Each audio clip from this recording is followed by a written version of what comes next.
I would like to talk today about the evolutionary fate of the human species. This is a rather thorny subject, as you can imagine, and it forces us to put aside certain biases, certain dogmas that we hold dear to our hearts. In particular, the rather irksome dogma that evolution can be equated with natural selection, which, by the way, is not what Darwin said, but what Darwin followers seem to believe. Um, so there are obviously other forces at work in evolution, in particular the random drift, the random genetic drift that was so clearly identified by the Japanese scientist Moto Kimura when looking at evolution at the molecular level. So we are going to advocate to this particular view because we are forced by the facts to inevitably simply hold that view, uphold that view. So I want to talk to you about human evolution, and the same arguments apply to most species with very, very low population, so that slightly deleterious mutations have a chance to get fixed in the population. And that is not necessarily a degradation, or doesn't necessarily entail a degradation of a species, but it could actually foster complexity, the kind of complexity that we are so proud of. So humans are undeniably complex. We are proud of it. There's no case needs to be made about our biological superiority, or at least that's what we think.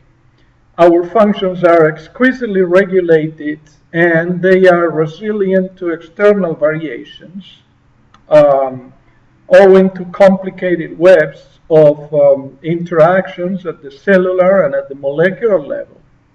Unlike other species, we seem to be endowed with the willpower and intellect that makes us capable of modifying the environment to buffer, to mitigate the effects of our decreasing fitness.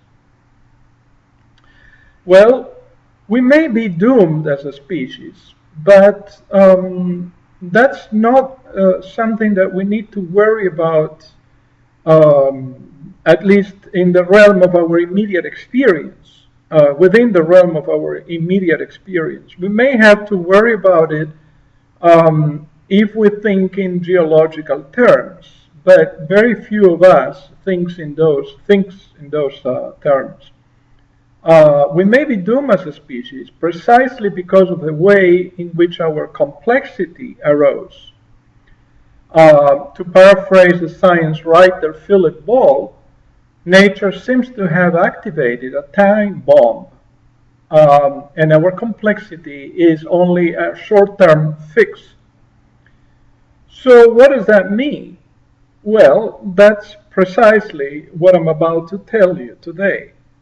To grasp the nature of the problem, we need to examine humans at the molecular level and contrast our constitution with that of other species that we often call rudimentary, such as unicellular organisms or archaea that one finds near volcanoes. The analysis at the molecular level leads us to examine proteins. Proteins are our building blocks, our cellular building blocks, and they also are the carriers of biological function. We need to examine these proteins across vastly different species because that's the basic biological material. So we will be concerned in particular with proteins of common ancestry, proteins that are actually called homologs. And because we need to look at homologs occurring in different species, we have a special name for that, and that's called orthologs. So orthologs are essentially proteins with a common ancestor, but belonging to two different species, and typically carrying the same biological function, but in two different species. Now, to be able to see differences across orthologs, we need to choose two species which are evolutionarily very distant from each other. For example, human and bacteria. Now, there may not be many proteins in common with the two species, but there are a few. There are typically about 100, so that we can make very clear inferences as to what is going on with evolution at the molecular level. It has been generally recognized that the basic fold or shape of a protein, the structure of a protein, must be conserved across species, because there's a tight correspondence between structure and function. Well, that is indeed the case. If you look at a particular protein that has a particular, or has been attributed to have a particular function, it typically looks uncannily similar in species which are otherwise extremely distant from each other, such as human and bacteria, which shows that evolution makes use over and over again of the same molecular machinery, but in a different guise, in a different context. So proteins that retain the same function across very different species, generally the case with orthologs, are expected to keep the same fold, the same structure, and indeed they do. So the sequence of amino acids that make up the protein chain in these orthologs can actually vary quite significantly. Sometimes the extent of sequence identity between two orthologs in very distant species can be as low as 25–30%, and yet their folds remain strikingly similar, attesting to the robustness of function to evolutionary change. So nature keeps using the same machinery in species which are otherwise, one would think, extremely unrelated to one another. Researchers have recently discovered subtle variations occurring in orthologs from species that diverged from each other billions of years ago. In particular, my research reveals that something more subtle than the overall topology is actually changing across orthologs, across proteins of common ancestry in different species. The structure, in some sense, seems to be getting looser or less well packed, with surface regions that enable water to penetrate and disrupt the structure by interacting favorably with the protein backbone. So, we are focusing on some sort of packing defects that make the structure more vulnerable to water attack, make it more loose in water. Remember, water is a very unforgiving, a very aggressive solvent, and so only structures that are very well put together can withstand the effects of hydration.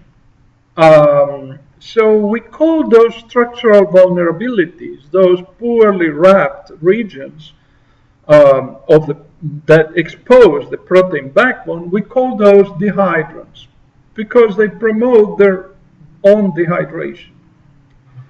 So when we examine orthologs, the proteins become more degraded or richer in dehydrants in species that have a lower effective population. So, for example, humans have a significantly smaller population than bacteria. And sure enough, our proteins are far more loose, inefficient as a loner, as a lone carrier of function, more inefficient than the counterparts in bacteria that has a very high population. Now, in bacteria, selection, of course, operates in a very efficient manner. Any mutation, any sort of evolutionary change which is mildly deleterious will be selected out of a population. However, in human, that is not the case. Because a population is relatively small, a mildly deleterious mutation, i.e. one that would produce a dehydrant, has a chance to be fixed in the population. A small but not negligible chance to be fixed in the population. And that implies that human proteins are much more subject to evolutionary degradation than those of bacteria, because natural selection doesn't operate nearly as efficiently as it does in bacteria. Now, a protein, of course, that is richer in dehydrants, it's richer in dehydrants than its ortholog, is of course more vulnerable to becoming disrupted by surrounding water. Precisely for this reason, it becomes more quote-unquote needy. It promotes protein-protein associations because these packing defects that I have named dehydrants are actually quite sticky. So structurally degraded proteins, those that you are likely to expect in species where selection is not as efficient, are more likely to promote protein-protein associations than orthologs with a lower dehydrant content. So protein-protein interactions, which is the hallmark of complexity, are actually promoted by random drift, the evolutionary force that is behind protein degradation processes. So you see there's a non-adaptive origin of complexity, of the hallmark of our presumed sophistication as a species that we are so proud of. It may have not been a trait selected for at all. It may have arisen from the vagaries of random genetic drift. This view was, of course, championed by giants in the field, such as Moto Kimura. Paradoxically enough, he was a rather short fellow. And many others that come from that lineage of thinking from the Japanese school.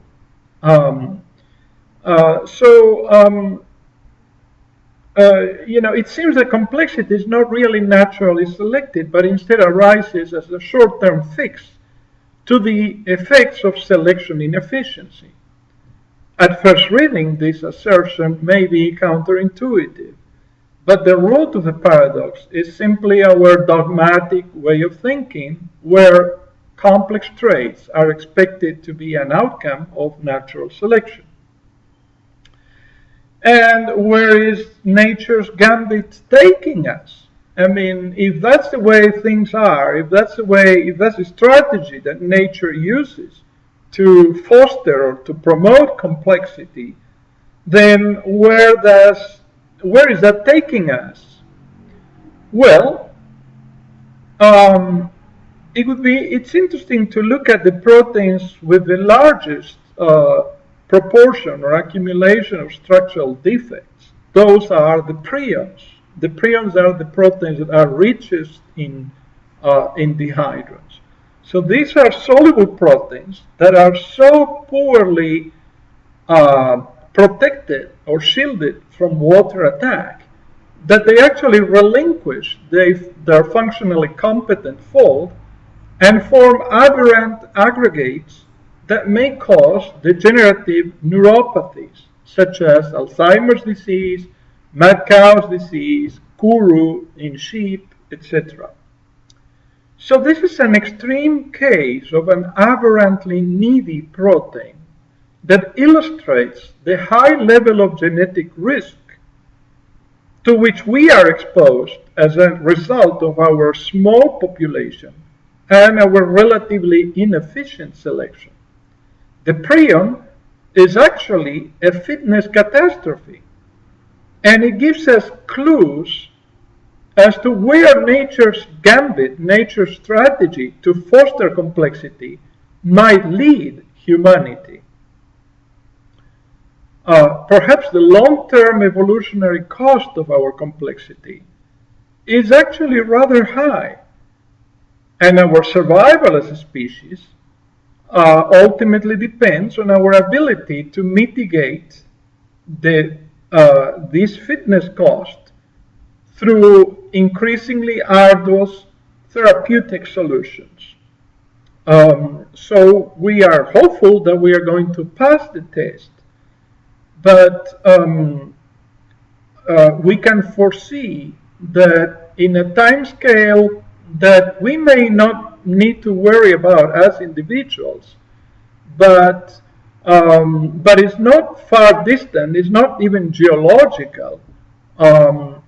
We are going to begin to see a level of protein degradation due to a relatively reduced effective population that is going to be causative of fitness catastrophes in humans that are going to become quite apparent. So I don't want to end with a doom scenario here, with a bleak scenario, because time and again humans have unraveled an uncanny potential to cope with adversity, and this gambit of nature, I'm sure, is going to be overcome by the kind of ingenuity and serendipity and resourcefulness that humans have shown to be so capable of. So let's hope that we pass this test that evolution may pose for us in the long term. Thank you, and hopefully this lecture will invite some thoughts about the possible interplay between structural biology and molecular evolution, which is very likely to provide a very fruitful and rich interface for further thought and for sharpening our understanding of the role of evolution in shaping humans as a species. Thank you.